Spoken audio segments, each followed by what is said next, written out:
શું તમે પણ મૂંઝાઈ ગયા કે ગળાની ગોળાઈ પરફેક્ટ કઈ રીતે કરવી જોઈએ, એકદમ પરફેક્ટ ગોળું કેવી રીતે ગોળ કટિંગ કરવું જોઈએ?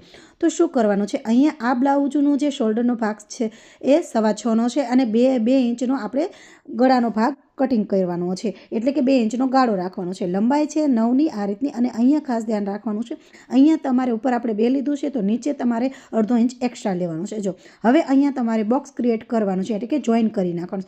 હવે જે મેઇન વસ્તુ છે એ કર્વ સાધન જે આપણી પાસે હોય છે ટેલરની પાસે, અને તમારી પાસે ન હોય તો અહીંયા હું મેન્શન કરી દઈશ, ત્યાંથી તમે ખરીદી લેજો. આ રીતનું જે કર્વ સાધન આવે છે એનીથી તમારે પરફેક્ટ ગોળાઈ આવી જાય છે. જો આ રીતની આની મદદથી તમે જે આર્મહોલનો શેપ છે એ પણ તમે આપી શકો છો. હવે આ રીતનું ફક્ત રીતે કરી નાખશો તો એકદમ સરસ રીતે પરફેક્ટ ગળાનું જે ગોળ ડિઝાઇન છે એ થઈ જાય છે. ખાસ લોકો મૂંઝાય છે, એમને ગોળ નથી થતું, આડું અવળું થઈ જાય, તો આ કર્વ સાધનની મદદથી તમે ગોળ કટિંગ કરી શકો છો. જો કઈ રીતનું ગોળ કટિંગ થઈ ગયું. તો અત્યાર સુધી મારો વિડીયો જોવા બદલ ખૂબ ખૂબ થેન્ક યુ સો મચ. અને હા, આ વિડીયો કેવો લાગ્યો કહેજો જરૂર, બાકી સબસ્ક્રાઈબ જરૂર કરી નાખજો.